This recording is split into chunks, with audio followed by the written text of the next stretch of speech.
Hi guys! So meron tayong i-review na game kung paying ba siya or hindi. Itong Rhino Cash Mania. Try natin.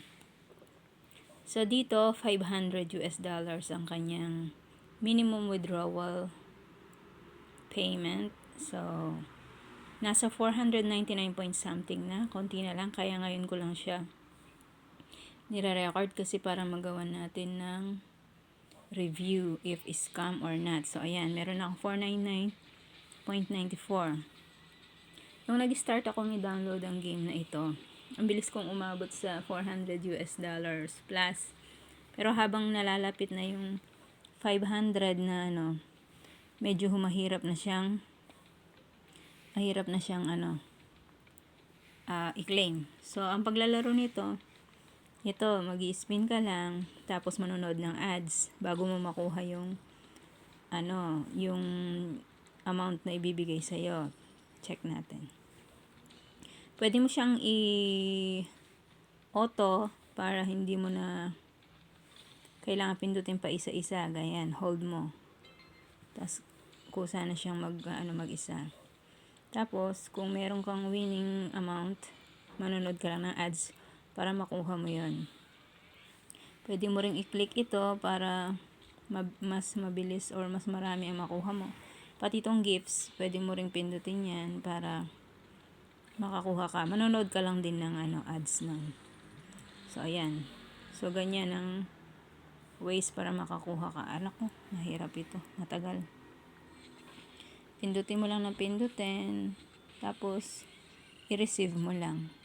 So, itong amount na to, yan, receive, manonood ka ng ads. Yung amount na yan, sapat na yan para makakuha ako ng kaya lang kasi kailangan mong tapusin yung sapat na yan para makakuha na ako ng $500. Kaya lang, kailangan mong tapusin yung buong na yon bago mo makuha yung amount. So, pindot. Kailangan mapindot mo lahat ito bago mo makuha. Ayan, 3 ads ang papanoorin mo. So, isa lang yan sa mga games. Ayan, yung iba, merong nakasulat kung ilang seconds pa bago mo makuha yung reward. Award agad. So, fast forward ko na lang yung mga watching ng ads later pag inedit ko na yung video. Ang papanoorin mo pa niyan, 2, plus yung total na pag nakuha mo na yung napindot mo na lahat yung bato na yon. So, ang total na awards nun. Rewards, sorry. Ang total na rewards nun, makukuha mo ulit through watching video na naman. So, 3 beses na nag-exit itong ko. Yan, mag-i-exit siya ng ganyan kasi nagkakaproblema siya since malapit na ako maka 500. Kung ano-anong lumalabas na problema. So, mag-try na lang ako mag-pindot. 0.06 na lang ang kailangan.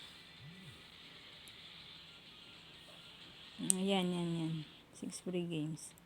Kasi kanina nagka-problema, diba? So, dyan tayo sa 6 free spins. Sapat na yan para makabuo tayo ng $500. Usually ata 7 days bago makuha, if totoo man ito. Pero tsinatsaga ko siya kasi para makapagbigay ako ng review if paying ba siya or not. So ayan, manonood na naman tayo. Ayun, 0.06, sapat na yan maka 500 na tayo. Ang tanong, kung hindi na naman mag-crash ang ads. Kasi pag manood tayo, tas mag-crash na naman siya. Ayun, naka 500 na. So, ino-thanks ko na siya. At try nating i-withdraw. So, ang gagamitin ko ay yung bago ka mag-withdraw, may ads na naman.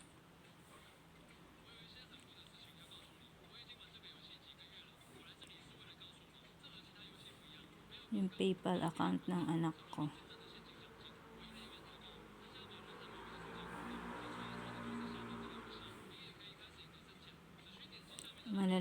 magkakaalaman na ngayon kung legit ba to or hindi.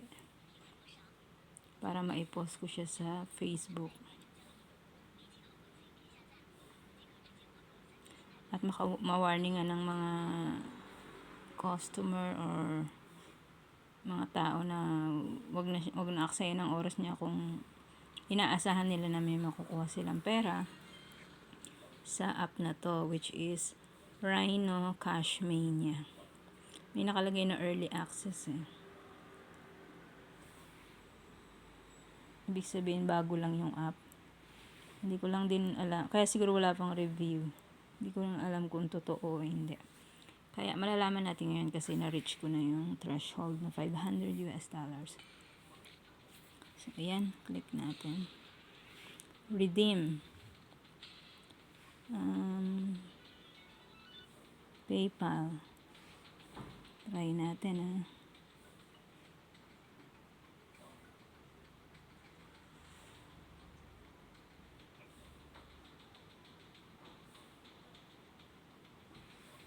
Wait lang ah.